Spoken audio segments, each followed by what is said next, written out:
So results ఎప్పుడు వస్తాయి. ఈరోజు రాత్రికి మా యొక్క మార్క్స్ ప్రెడిక్టర్ అంటే ర్యాంక్ ప్రెడిక్టర్లోకి వెళ్తే మీకు ఆ ర్యాంక్ అనేది వచ్చేస్తుంది. ఆ ర్యాంక్ని తీసుకెళ్ళేసి వాళ్ళు అర్ధరాత్రి అపరాత్రి రిజల్ట్స్ ఇస్తారు.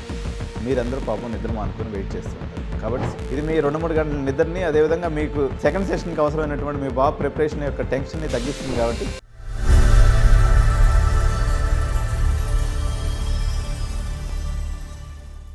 సో రిజల్ట్స్ హై టైం అయితే వచ్చేసిందండి. ఈరోజు రాత్రికి ఏదో ఒక సమయానికి రిజల్ట్స్ వస్తాయి. కాబట్టి సో ఒక్కసారి రిజల్ట్స్ వచ్చినప్పుడు ఏమేమి చేయాలి అనేటువంటి స్టెప్స్ చాలా ఇంపార్టెంట్. ఎందుకంటే మీరు ఎన్టీఏ యొక్క అబ్జర్వేషన్ గత కొన్ని సంవత్సరాల నుంచి మేము చూస్తున్న దాన్ని బట్టి ఏంటంటే వాళ్ళు అపరాత్రి పూట రిజల్ట్స్ ఇస్తారు. మీరందరూ పాపం నిద్ర మానుకొని వెయిట్ చేస్తూ ఉంటారు. కాబట్టి సింపుల్గా మీరు ఏం చేయాలంటే బెల్ బటన్ నొక్కి పెట్టినట్లయితే మీరు అట్లా రిజల్ట్స్ రాగానే వితిన్ సెకండ్స్లో నోటిఫికేషన్ వచ్చేస్తుంది మా దగ్గర నుంచి. మీరు ఈజీగా వెంటనే ఫస్ట్ 1 అవర్లో కానీ చూసుకున్నట్లయితే మీకు సైట్ క్రాష్ కాకుండా ఉంటుంది, సర్వర్స్ క్రాష్ కాకుండా ఉంటాయి. తద్వారా మీరు ప్రశాంతంగా మీ రిజల్ట్స్ ఏమున్నాయో చూసుకొని సో మీకు ర్యాంక్ ప్రెడిక్టర్లోకి పోయేసి మన దగ్గర ఉన్నటువంటి సో ఎక్కడైతే మీకు జేఈ పర్సంటైల్ మీకు వస్తుందో ఆ పర్సంటైల్ని మా యొక్క మార్క్స్ ప్రెడిక్టర్ అంటే ర్యాంక్ ప్రెడిక్టర్లోకి వెళ్తే మీకు ఆ ర్యాంక్ అనేది వచ్చేస్తుంది. ఆ ర్యాంక్ని తీసుకెళ్ళేసి మన కాలేజీ ప్రెడిక్టర్ దాంట్లో కానీ ఇచ్చినట్లయితే మీకు డైరెక్ట్గా ఏ కాలేజీలో వచ్చే ఆప్షన్ ఉంటుందో చూసుకొని హ్యాపీగా నిద్రపోవచ్చు. కాబట్టి ఒకసారి ఈ స్టెప్ బై స్టెప్ అనాలిసిస్ చూద్దాం. So JEE mains 2026 results session 1 link update. So results ఎప్పుడు వస్తాయి. ఈరోజు రాత్రికి, లేకపోతే ఎప్పుడైనా వాళ్ళు ఆడ్ టైమింగ్స్లోనే ఇస్తారు. సహజంగా ఎప్పుడైనా 12వ తారీఖు అని చెప్తుంది, కానీ 11వ తారీఖు 11 గంటల తర్వాత 10 గంటల తర్వాత ఏ క్షణానైనా వాళ్ళు రిలీజ్ చేసేటువంటి అవకాశం ఉంది. ఫస్ట్ ఎట్లా చేస్తారు దీంట్లో అంటే result official any movement from now window. So results ఈరోజైనా లింక్ ఎప్పుడు వస్తుంది అని చెప్పేసి మీరు అందరూ కూడా ఆతృతగా ఎదురు చూస్తున్నటువంటి పరిస్థితి. సో ఈ యొక్క ఎన్టీఏ రిజల్ట్ విండో అనేది యాక్టివేషన్ అనేది ప్రోగ్రెస్లో ఉందండి present. Exact release time for Telangana, Andhra Pradesh ఏ టైంలో మొత్తం దేశం అంతా కూడా ఒకేసారి రిలీజ్ అవుతుంది. Access score card before server crash. So మీ లోపల ఎప్పుడైతే ఒక్కసారి పిల్లలందరూ ఒకసారి వచ్చి పడిపోతాయో అప్పుడు ఆటోమేటిక్గా సర్వర్ క్రాష్ అవుతుంటుంది. తర్వాత నిదానంగా రిజల్ట్స్ చూసుకోవాల్సిన పరిస్థితి వస్తుంది.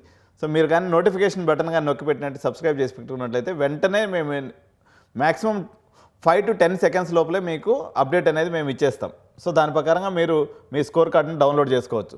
సో సర్వర్ బిజీ అయ్యేలోపు మీ దాన్ని చెక్ చేసుకుంటే అయిపోతుంది. So NTA results window activation in progress now. So current status now data is uploading, technical team is active behind the scenes.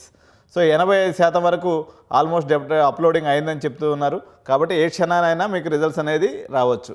So the NTA relay sequence final answer key ఇస్తుంది, మరి ఆ వెంటనే final results కూడా ఇచ్చేస్తుంది. So first final answer key అనేది వస్తుంది, దాని తర్వాత వెంటనే రిజల్ట్స్ వస్తుంది. Expected release window. సో ఈరోజు రాత్రికి 9 గంటల నుంచి 11:30 లోపల ఏ క్షణమైనా ఫలితాలు వచ్చేటువంటి అవకాశం ఉంది. లేట్ నైట్ రిలీజ్ స్ట్రాటజీ అనేది మొదటి నుంచి ఎన్టీఏకి అలవాటైనటువంటి పనే.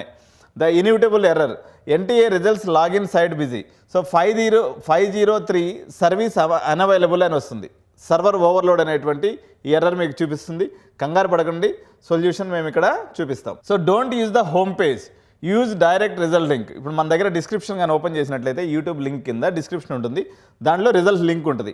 ఆ లింక్ని కానీ ఓపెన్ చేసినట్లయితే మీకు ఈజీగా యాక్సెస్ అవుతుంది. హోమ్ పేజ్లో పోయి చేసుకునే దానికన్నా మా దాంట్లో నుంచి వెళ్తే మీకు ఈజీగా వెళ్తవచ్చు అనమాట. అదేవిధంగా స్విచ్ నెట్వర్క్. ఇప్పుడు సపోజ్ మీరు వైఫై వాడుతున్నారనుకోండి, దాన్ని మొబైల్ డేటాకి స్విచ్ చేయండి. మొబైల్ డేటా వాడుతున్నట్లయితే వైఫైకి స్విచ్ చేసి ఇట్లా ఆల్టర్నేటివ్గా స్విచ్ చేసుకుంటూ చూసినట్లయితే మీకు ఐపీ అడ్రస్ ఎప్పుడైతే మారుతుందో అప్పుడు స్పీడ్ పెరుగుతుందన్నమాట. So bypass error 404 cache. So ఎప్పుడైనా సరే మీకు గూగుల్లోకి వెళ్ళిన తర్వాత ఇన్కాగ్నిటో లేదా ప్రైవేట్ మోడ్ అని ఉంటుంది. సహజంగా మీరు ఆల్రెడీ సెర్చ్ చేసి ఉంటారు కాబట్టి మీరు ఇన్కాగ్నిటో మోడ్లో వెళ్తే మీ ప్రీవియస్ సెర్చ్ హిస్టరీ అనేది దాంట్లో రిఫ్లెక్ట్ అవ్వదు. తద్వారా మీకు పాత ఎర్రర్ పేజీలు రాకుండా ఉంటాయన్నమాట. అంటే మీరు ఎప్పుడైనా సరే దీన్ని చెక్ చేసేటప్పుడు ఇన్కాగ్నిటో మోడ్ లేదా ప్రైవేట్ మోడ్ నోడండి. సో ఆ రకంగా మీరు 404 ఎర్రర్ని మీరు బైపాస్ చేయొచ్చు. So beyond the score card Edunine career guidance, road maps for session 2 and JEE advance. Rank ఏదైనా కెరియర్ ముఖ్యం కాబట్టి ఎడ్యునైన్ ఎప్పుడు మీ వెన్నంటుంటుంది. So ready for the activation. ఎప్పుడైతే మీరు లింక్ యాక్టివేట్ అవుతుందో అప్లికేషన్ నెంబరు మరియు డేట్ ఆఫ్ బర్త్ ఈ 2 హ్యాండీగా రాసి పెట్టుకోండి. Subscribe for live direct link. So all the best. మేము మీతోటే ఉన్నాం, ఎడ్యునైన్ కెరియర్ గైడెన్స్. సో ఇదండి ఈరోజు సంబంధించినటువంటి అప్డేట్. నిరంతరం మీకు ఎడ్యునైన్ అప్డేట్స్ ఇస్తూనే ఉంటుంది. So please do like the video, subscribe చేసుకోండి, బెల్ బటన్ నొక్కడం అయితే అస్సలు మర్చిపోవద్దు. ఎందుకంటే ఇది మీ 2-3 గంటల నిద్రని, అదేవిధంగా మీకు సెకండ్ సెషన్కి అవసరమైనటువంటి మీ బాబు ప్రిపరేషన్ యొక్క టెన్షన్ని తగ్గిస్తుంది కాబట్టి. సో మీకు డైరెక్ట్ మార్క్స్ ప్రిడిక్టర్ మన దాంట్లోనే ఉంది. edu9.in పోతే మీకు మార్క్స్ ప్రిడిక్టర్ ఉంది. సో ఆ మార్క్స్ బేసిస్ మీద మీకు కాలేజ్ ప్రిడిక్ట్ చేసుకునే దానికి అవకాశం కూడా edu9.inలో మేము ప్రొవైడ్ చేస్తున్నాం. అదేవిధంగా డిస్క్రిప్షన్లో కూడా ఆ లింక్స్ ఇస్తాము. జస్ట్ మీరు ఏంటంటే మీ యొక్క పర్సంటైల్ని కానీ కామెంట్ రూపంలో పంపించినట్లయితే వెంటనే మేము మీకు రిప్లై లింక్ అనేది వచ్చేటట్టుగా ఏర్పాటు అనేది చేయడం జరిగింది. So once again, don't forget to click the notification button and like button and subscribe button. Thank you so much. జై హింద్, జై భారత్.